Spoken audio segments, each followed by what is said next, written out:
Check one, two, check one, two. Welcome to another episode, Secret Skin. We've had a hell of a time lately talking to Project Blowed, Good Life, LA Underground, OGs, and we're joined by a couple today. We got Riddlore, CVE, and Hines Buchanan in the house. How you brothers doing today? Good, man. Yeah, man, I'm good. Cool. So yeah, the main reason we here today is to talk about the new CVE album, Critical Bass Theory, which is amazing. We're gonna get into that a little bit, but having the legends in on the show, one of the things that's been real cool is to start to like get into the history, the real granular fine points of history with the legends and Good Life and Blowed, and like really talk about it. Yeah, I ain't mad at that either. Good. Well, starting with you, Red, from my understanding, I mean, from the Good Life, you right there on day one with it, you know what I'm saying? But even before that, like, what's your relationship with hip hop? Like, where did that start? My relationship with hip hop started with basically Rapper's Delight and then later K-Day. Once K-Day came in and was playing hip hop all the time, when I was a little younger in the 70s, I was already kind of into popping and locking a little bit, and when hip hop brought breakdancing back, I hung with the B-boys. I really wasn't into breaking like that, but I got into the DJ side of it and I started DJing. And from there, I was such a tough critic of the rappers, of the lyrics I was hearing. I started DJing like 83, 84, ninth grade. And that I didn't want to hear whack rap, even as a DJ. So where was you hearing people rap a lot? Like, what spots would you go to where you be DJing and people to get on the mic? Back then, it really wasn't people getting on the mic that much. The house parties in my hood, it was two older dudes, a little bit older than me, who rapped. There's brothers William Earl and Jimmy Jones. Okay. And they were funny. They were like gangster comedian rappers, the best baggers in the hood. Okay. And they both freestyle, you know? And that's kind of what drew me into freestyling as a form of rap, because that's how I started. I started like just freestyling. I didn't write raps. I just, went free for as long as I could, and that was like it until I hooked up with JB. But that was like 84, like around the summer of 84 when I really got into rapping. And then like the Good Life started, what year did the Good Life start? The Good Life started in 89, December. Okay, and you was in there from day one, that's true? I wasn't there day one, Fish was, because at that time we were running this club called Planet Comet that was on Thursday nights. But the last night of our club was the first night of the Good Life. Tell me about your club. I'm completely unaware of that. We wasn't doing it that long, but it was getting a pretty cool following because I was already at this time friends with Micah, AC, Jupiter, and we all happened to be together that night at Planet Comet. Like Divine Styler, those dudes would come through, and so it was a cool spot, but the owner was having some issues. So at that time we stopped it, but it was the first night of the Good Life. So we were all there. And the next night we all came to the Good Life together. What was that first time at the Good Life like? Like, what do you remember from it? It really wasn't that many people there. It was how many us would you say? who was rapping. Yeah. It was probably about 12 people. Wow. Yeah. Maybe 12, 13, no more than 15 people, and everybody rapped that was there basically. Some of them were involved with this project that Arcane Blaze did that was called Underground Radio. Okay. And it was a compilation kind of, and CVE was on that, and we worked with them a little bit we produced the songs that we did on it and did some skits with them and stuff on the album. And it was started like the takeover of this radio station broadcasting from the Appalachian Mountains, like WKKK broadcasting live from the Appalachian, and like we kick in the door, come in, take over, and run this radio program. And so, but this was a compilation. A compilation, yeah. Uh-huh. And a lot of the rappers that were there were also a part of that compilation because Arcane Blaze did it, and that's B Hall's son who was running the sound there. And we're all friends. We're all a part of this basic thing called African Brothers Collective that would meet like this whole group of black men and talk about, Man, what happened to that? We need that back. We need it back for real. Yeah, for real. For real. And it was it was this thing we did on Wednesday nights. We'd all meet up at these apartments near UCLA where some of the homies went. And that was the common thread, is that Arcane Blaze went to UCLA, JB Nice from our group went to UCLA, and they met there. But this African Brothers Collective brought in people from everywhere. Like, I don't know if you know of Keela Sherrills, but he does a lot of work, like, in the hood with, like, going into the jails and counseling. He used to do that stuff. Now his wife is on Joe Biden's team, like, and he's like, you know, and he's from Grape Street, Watts. You know, like, it's a long way to the White House from Grape Street. Long way. Like, the African Brothers Collective was a part of that whole thing of getting, like, working with Jim Brown and stuff too, of squashing that beef that happened in '92 when the riots started. That kind of that truce that started off in Watts, like. They were the a big original part of that. Blood and Crip truce. It started just in Watts, you know, a little before the riots. Then when the riots hit, it spread throughout LA. But we were like having meetings up at Jim Brown house. We were like involved in a lot of stuff, doing stuff with the New African Panthers, doing security at the African marketplaces back then, and like, and it was just a bunch of brothers, like some college, some from the street, wherever. Like, it ended. But everybody kind of focused on a goal of, you know, building a community. Yeah, because there's people from the nation there. It was Orthodox Muslims there. It was Christians, you know, no matter what, you know. But we all kind of just sat and had these deep discussions about who we are and what we wanted out of life. Man, I'm joking, but that's really missing right now. Like, I really think about the kind of value that would have today, you know. And that's stuff that you end up kind of touching on in the album too. So we'll get back to that too. You said by '89 CVE was already together, since y'all was on that compilation. CVE was together before that. CVE started me and JB started rapping together in 1984. Okay, so I don't know JB. JB Nice was my partner, you know, and Fish went to the same high school I went to. Okay, what high school? He didn't, Venice High. Okay. And JB went to Santa Monica. But Fish didn't start rapping until 87, 88, like right after I graduated from high school. Okay. He was rapping, and then I put him in the group, you know, like, and from that moment it was like me, Fish, and JB. And that was that version of CVE. But then we were CVP, we're Chillin' Villain Posse. Right. But around that time, too many posses, so we like, became an empire. Okay, word. So we can go get back into CV in a minute. You know, Hines, while we got you here, you've been around forever, but, you know, just since you haven't been known as an MC, you know what I'm saying? Like, more, you know, producer, DJ, you know, it's been more behind the scenes. But like, what is your origin story when it comes to like Goodlife and Blowed? Like, where does it start for you? So my point of entry with Goodlife and Project Blowed is actually a Project Blowed, and I met KRS-One. He had gave me this magazine because I was trying to like, how do I get into hip hop? You know, watching it on TV, like, what do you do? You know what I mean? So I had no idea it was stuff going on in the city. So he gave me a Rap Pages magazine. And you were from here? I'm from LA, okay, born and raised. Right. So here, not knowing partially because of you know, the climate of the city. Yeah. You don't go into too many territories if you don't know the people. So you kind of stay where you are, you know. But I get this Rap Pages magazine and I see an ad for B-Boy Kingdom.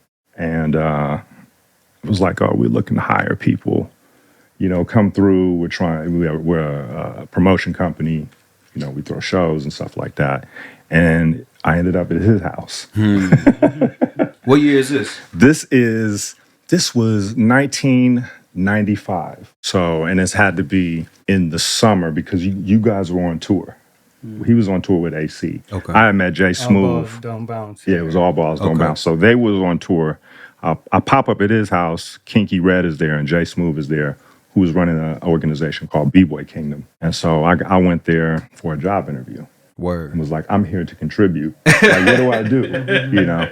And ever since then, I've just been there. I've been a fixture. Right. Like, whatever it is they needed to do, I just kept my mouth closed and did it. Whatever. Passing out flyers, organizing shows, putting CDs together. And until I started making music, till I got the courage that be like, hey, let me get back there and make some music. You know? You never wanted to rap? Not real. I mean, everybody else is rapping. Right. Like what? Like But what he is can rap. I can rap, but it's like, yeah. There's other stuff to do here. For You know sure, what I it mean? is. Like I can It do is. other things along rap. We got like 300 rappers. You're right. Really good rappers. So I'll pass out a flyer. I'll sit at the door. I'll do whatever. You know. I do want to take it back to the Good Life for a second. It's 94. It's time for a backyard boogie, y'all. Let's check and see. Whoop got the records and wheels and I got definite kills. Move, what up? Give me a beat and a cut and a girl with a knife behind. Fool, shut up. If you ain't got no skills, then keep yourself in check. So Red, you were known for like playing beats at the Good Life while, rappers was on stage. And, from you coming in, the second week and being on the mic, like how do you get into the position of being one of the foundational people with the sounds and make, part of the foundation of how it happens from week to week? How did you get into that position? Basically from us being there. We were friends with Arcane Blaze who started it. And Right. It was based on this tape, Underground Radio. That's what the name of the Thursday night was at the Good Life. It was called Underground Radio. Oh, okay. So the place was called Good Life. The actual event is called Underground Radio. Yes. Okay.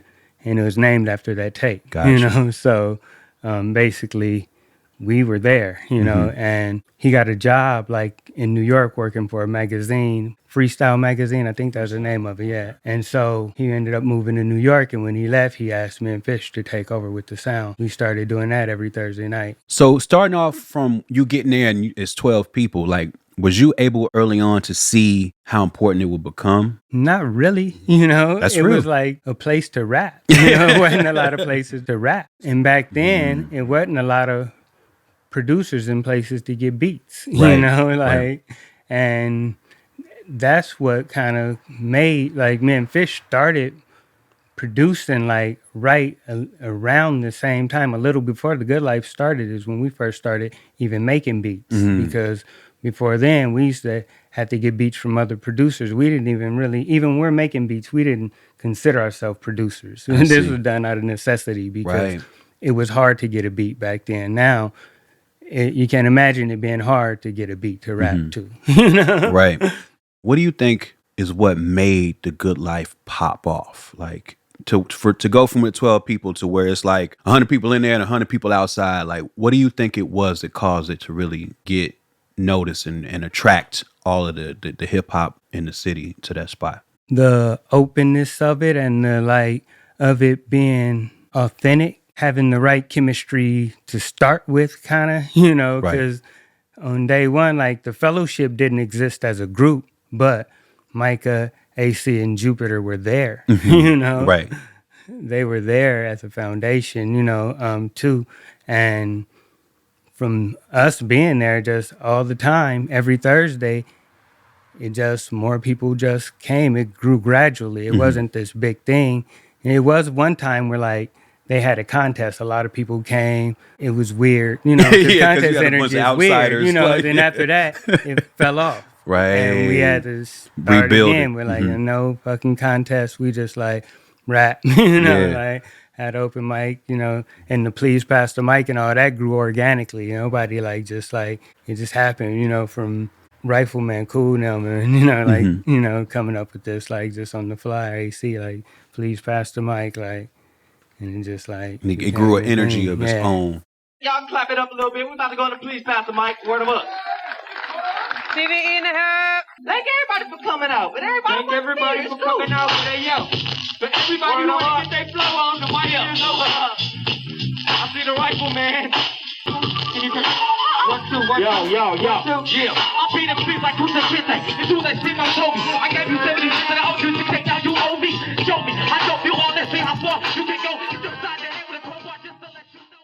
So, like you said, the fellowship wasn't a thing. Then they came together, got signed, Unity Committee, ultimately becoming Jurassic 5. Like, so there's obviously Unity Committee and Rebels of Rhythm. Rebels of Rhythm, right, come together to make Jurassic 5. So obviously there's business, there's music industry people who are coming around now and peeping people and signing people, Volume 10. Around that time when dudes are talking to labels, I mean, is CVE talking to labels? Are the music industry people coming to get at y'all as well? Not really, but we weren't even trying then. We didn't even, during the Good Life, we would only put out like beat tapes. We wasn't even putting out so people much didn't know vocal y'all stuff. was rapping. You know, like we that. were rapping in there, but like we're recording at home on the 4-track, and we just weren't cool with the sound, so we wasn't putting it out. I know? see. And it was stuff that leaked out, you know, and we would perform, but we until the Project Blowed album came out, that was probably the first stuff that people heard of us. Come up, I gotta come up. CVE, I gotta come up, I gotta come up. Here spot in the new frontier drop, now roll over, play dead boy. If you wanna stay fed up with these dog trainers, they're trying to drain us. I'm one of those chronic complainers, CV's able. So now they wanna can us put it all on the table. Take away the fables, afterlife the label. Dysfunctional family, punctual to battle, still highly unstable. We blowed up projects, collect our props and pay respect back. You gotta respect black, cause once you lose that, you lost it all. Buckle up, prepare for your downfall while we keep this underground, y'all. You just mentioned the Project Blow compilation, which was huge 100 different ways. And you just said, like, this is the first time people hearing you rap. And there's the compilation. There's also, like, the end of the Good Life and the beginning of this other thing. Did you feel like it was time to do something different? Because it wasn't, the Good Life, from my understanding, it wasn't, like, over when Project Blow started. But did you feel like it was time for, like, a new scene after a while? It was definitely time for it, you know. It was, we outgrew the Good Life, basically, you know. And we needed our own structure, our own place. That was done under B Hall and Youth for Positive Alternatives. You know, we wanted kind of to build our own, you know, thing and do it a different way. But out of respect, we didn't start until 10 o'clock, you know, when the Good Life stopped. Was over, right? When they started 9 o'clock or whatever. We started like, when they were ending, we started. We didn't, you know, because they started early, so we didn't step on their toes, even with the time that was on the same night. Do you remember anything about recording songs like Jurassic? And when it come to new styles, few style, like I do love two style. Ooh, who are these MCs with their 50 paws on my Suki draw styles up from the bottom of my well? While suckers put their ear to that nigga fish shell, they hear a new style, a 32 style. And I know it seems that maybe you kind of overlooked it, but nigga, you knew that style was dangerous. Like, what do you remember about putting that compilation together? And with Jurassic, I took some beats I made to Studio AC at a session up at Paramount Studios, and he's like, come through with some beats, you know? Yeah. And that was a beat that I brought through, and we just kind of like, we're all there, you know? And kind of just went in there and did it. We recorded that song not for any album or anything. We just did it. AC was working on some stuff, and he had like working some on free solo time, stuff and we just like recorded a couple songs. You know, they weren't for anything. When that compilation comes out, though, one thing I was saying that was real cool was that, you know, they put the address on there for people to get in touch with y'all. And he said at AC's sister's house, they had like garbage bags full of fan mail. And that was one of the ways he saw the impact. And I was wondering, like, were you able to see the impact pretty quick, or did it take a while to see how important this compilation was? The impact was immediate after hearing it. There was maybe 2 songs made for that. All the other songs were just like aggregated from songs people had that they just had and went collecting songs. Fish and AC and Ab put it together and did all the in-between stuff. Fish did a lot of that stuff, you know, too, like the little segues and stuff in between songs. Speaking of songs getting repurposed, a song like Cali Stylix, famous CVE routine. Reach 2, 3, 4 the mic 2, 3, your skills when you're building that body so that you can 5, 6, 7, 8. Now stretch 2, 3 arms get this one of these whack MCs. We want to show you style to the 95, 6, 7, 8. Now turn to the twist to the mix it 4. Niggas that think we trip and breathe. 2, 3. How did that routine come about? Was that something y'all used to do at shows? Yeah, it was something we did at shows. But when Fish wrote the song, though, I wasn't there again. That was that same. I was out on tour with AC during all the bounce on that tour, you know, and I made those beats, and Fish went through and found that one and wrote that to it. And when I came back, he had that, and I was like, oh shit, that is dope. How did it end up on All Balls? Or I know it's definitely part of the video for Mic Check of All Balls. How did that end up? And how did that song AC end up? wanted it right there. That's what's up. That's what's up. AC wanted that. He wanted our song to start his video off. And Hines, so like, you know, now we into the Project Blow era. Like, you know, what's your earliest memories of being around the collective and watching it all grow and happen and being a part of it? My earliest memories is being at the Shack. CV Shack. CV Shack, seeing Fish, Kinky Red, the whole West Coast headquarters, people putting together CDs, it was clipboards, people recording. My time at the Goodlife was basically, not the Goodlife, the Blowed Chaos Network was working the door. What year was it when you said 95? Okay, yeah. so this is like 95, that, probably like, is that the height? Would you say that's the height of like it's the not Blowed? height, but it's peaking. It's there. Right. It's like everybody there is like I looked at everybody and was like, oh, you guys can all be signed. Because my perspective, we grew up watching Rap City, stuff like that. So I'm looking at everybody like, holy shit, everybody right here can have a career. I couldn't believe it. On another thing, like LA is known for gangster rap. That's a part of the culture, but I didn't hear that coming out of, it was like different, alternative, not what you expect. The shit was like the future though too. You know what I mean? At the same time, like, I hear raps now for the past 30 years of hearing rap, I hear stuff like, man, that sounds like something I heard at the Blowed. Sound like a song I heard back then, like to this day. It's funny too. Like, again, I keep wanting to hold the album, the critical bass theory talk later, but stuff keeps popping up because that's one thing that like I really felt and I keep feeling every time I listen to the album. It's like, this sound like everything happening right now, but it's also what CVE been doing. This is how we start every morning with so much bass that you can feel it vibrate. Every organ shaking the floor in your dorm and awaken the doorman. It's quite alarming when the bass keep throwing blows like Foreman's back in his prime. When I put my styles upon these beats, they shuffle like Ali's feet. If there's a greatest, it's probably me. So let it rest on CVE. Let them test and I just wonder, to be legendary in it, to see the seeds of styles that you was involved in the birth of, like, take over the world. You know what I'm saying? And like, I'm wondering, just from your position, like what it feels like to hear how big them styles are now, how everybody knows them, but for you to invent a lot of that, like, how does that feel? I mean, it just is what it is. I just love hearing the music and hearing it, like, and people that do it good and be like, dang, that's it. That's what we've been doing and developing for years, and it's good. No matter how they got it, it's good to see that it's spreading because, just like genes, they just passed on, Right. like, so it ain't, I'm not tripping off of how they got it or where they got it from or if they know the origin of it. They just, if they do it well, That's a very mature way to look at it. And I know at different times, heads ain't always been that mature about, people taking styles or biting styles or whatever. Have you always kind of held that sort of mature way of looking at it? Or is that something you had to grow into over the years? It's something I grew into, but I think it was always there underneath. But, but the ego and other stuff on top of it, and I had to chisel back down to that because that's, that's the foundation. We all learn from mimicking. Right, right. At the end of the day, That's the only way we learn. That's the things humans do better than anything else is mimic. Right. Look at what somebody else is doing and try to do it. Yeah. Yeah. And do it well. Right. Right. Take it and or better. Yep, or better. Yeah, or improve it.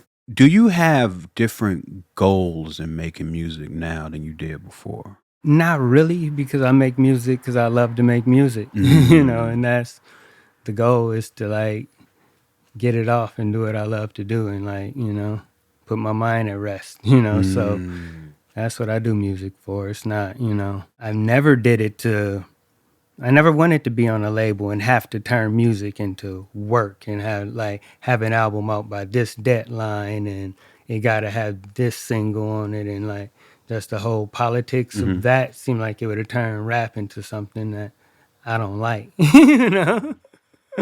I mean, you got a solo album called Everything You Need to Know to Make It Big in the Music Industry. I have been blessed with these secrets on how to succeed, how to make it as a success in this business. And I can give you a few tips on how you can do it too. This is what you do to get the industry to liking you. Get yourself a killer click and get yourself a strike or two. There's a lot of rappers if you have to even fight a few. This is start the A&R's talking, now they hyping you. Hit rappers for hire, saying your name, they talk about sniping you. And never stop to ask yourself, how deep did you get into it? Did you have experiences that started to ruin what you got out of making music? Like going down like the industry route? I never went down that route. That's the whole thing is like, I seen it. I seen people who went through it. I talked to my friends who were signed and some of them like stories is like, man, this is like, it's not what they expected. I never really wanted that anyway from like early, like we put out a couple demos like in the 80s, me and JB, and sent them to a few record labels and stuff. And for some reason didn't like that, you know, just didn't even like that part of it. And from there, we made our first album, not album, but our first single in like 1988 by ourselves, you know, just like did it. Like we fresh out of high school, put out our own wax. And from there, we started making tapes, posters, T-shirts, just doing it ourselves on our own time and not even really worrying about being a official record business like that. That's real. More comfortable being able to do it your own way. Yeah, that's real. It's interesting to think about that, especially with this new album, because like, you know, you put on these songs and like I said, like this is what y'all been doing, but it's also real vital and real current. Like, and it sounds real good and it sounds like, oh, this could be on the radio. All that I know is that you are liable. What you bought to encounter is called, I don't know. It's off title soul, you will not bite the flow. Yeah, right, they think it takes one mic to blow. So what you think is gonna happen when we come with 3? Movies, nigga fish, R.I.D. D-L-O-R-E. Good riddance. Could you see how the CV do these things? What things? Busting like it's so easy. We're a must. With this new stuff, is there any thought of like trying to get it out through some of them other channels and seeing what could happen with it? No, it's just that we can do it like this now at home. What we always did is make it sound as best as we can ourselves at home, in-house, you know? And Fish Son is good at mixing and getting that sound out, and he worked at it, and he might have mixed the album 3 or 4 times before he was satisfied with the way it sounded, and now he wish he could go back and do it again. Wow, okay. And Fish Son, you said that's no words. Yes, no words. He's got a few beats on the album. Yeah. And Hines, you got a couple beats on the album too. What was it like for you working on this new project? This was very exciting because these are my big brothers. I'm a big fan of them. You know what I mean? I've been watching them record. Rid and Fish put me in the studio first. They started me doing production then on my journey, and then we continued on. Rid and I with Software, with Fruity Loops back in 2003 and 4. Continue making music, you know, into this journey. And now being able to contribute a couple tracks to them is like, I'm very proud of it.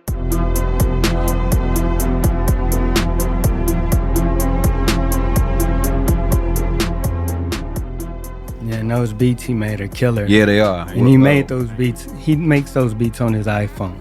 Wait a minute, because on the song, somebody say that.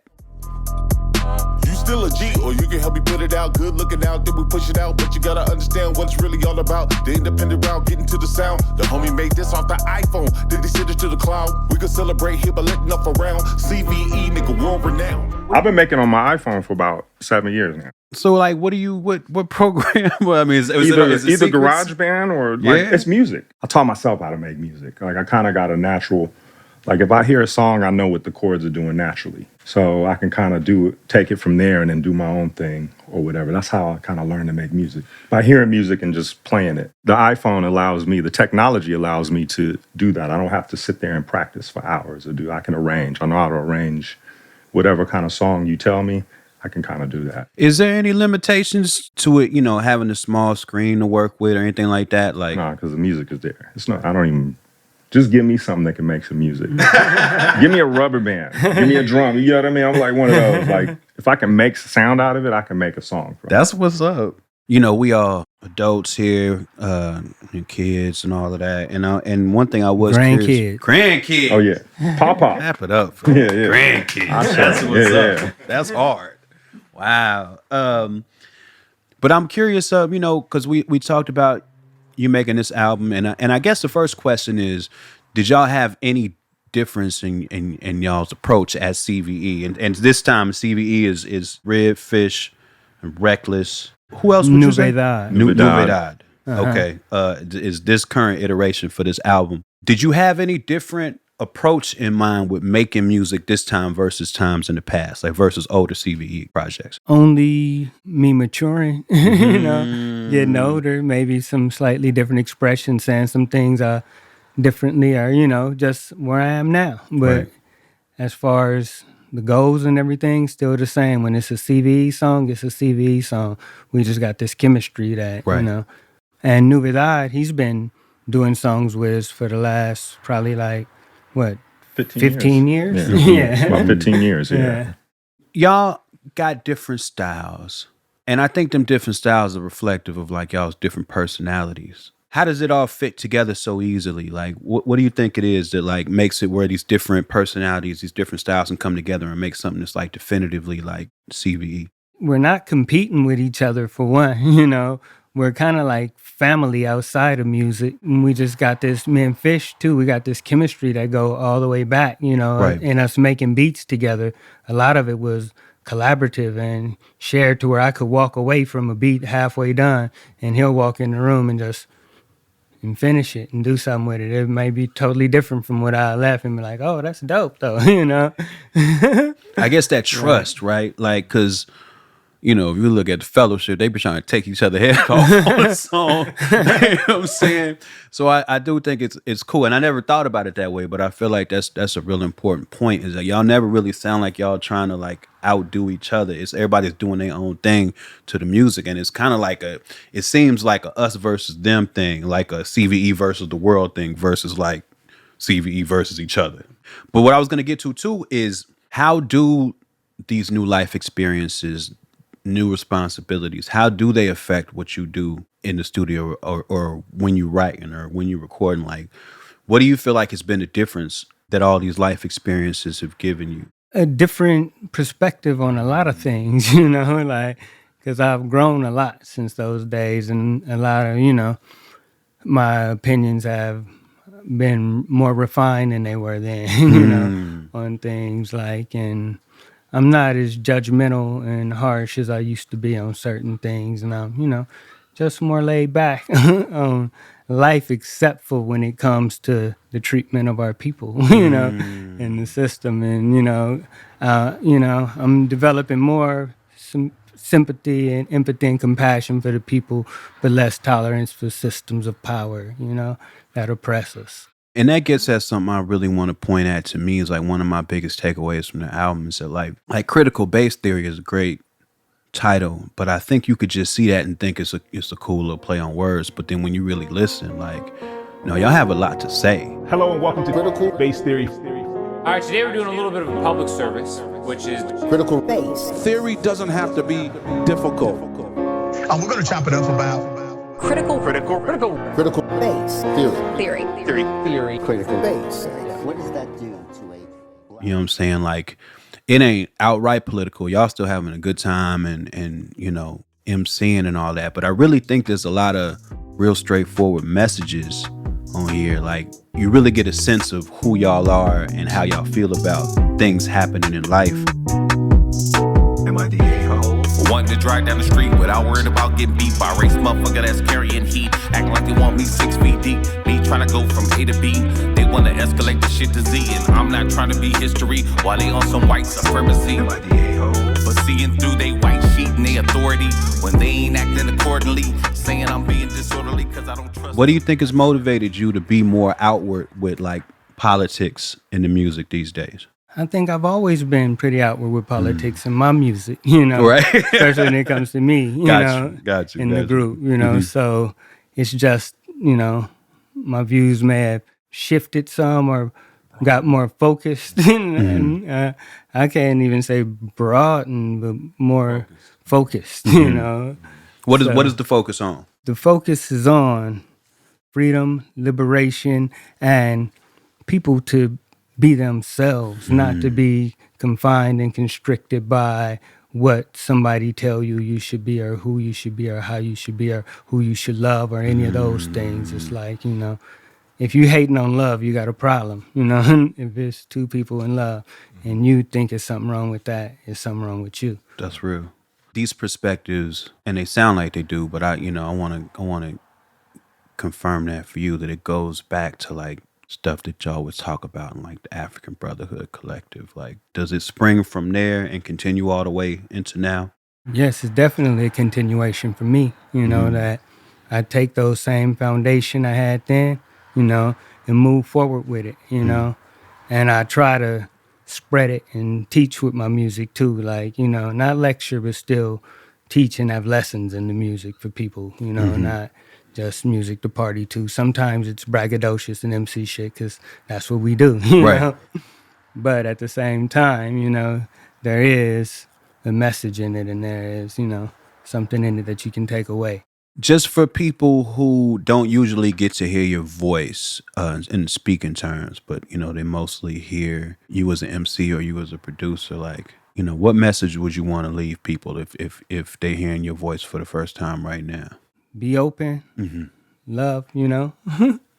It's real. Love life, love who you are, you know, and love music, because music helps you in that process of healing and being you know, because music is pure expression. Real. Very real. What about you, Hines? I would say love and empathy, some thought, you know, and kind words to people, and also give people some grace. That's real. Well, let everybody know where they can find you.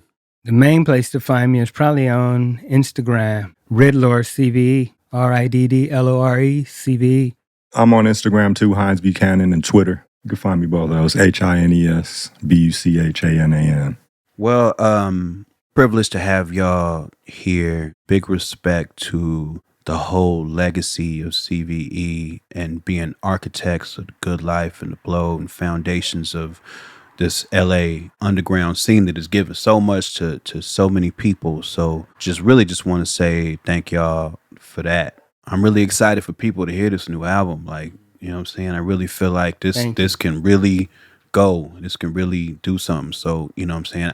When are people going to be able to hear it? Or I'm not sure if there's a definitive date yet, but right now the vinyl's being printed, so we're waiting for that to come back. But in the meantime, we're going to drop a single probably around December 15th, somewhere around there, drop a single, and the CD will be coming out shortly after that before the vinyl come out. We're only doing probably a couple hundred copies of this vinyl, so, you know. So get it. So when you see it go and up. it's double vinyl, too. Yeah. When you see it go up, go grab it and make sure y'all tap in with the music. Appreciate y'all. Thanks for watching that, and if you dug that, leave a thumbs up and say what up in the comments, and make sure to subscribe to Stony Island Audio for more.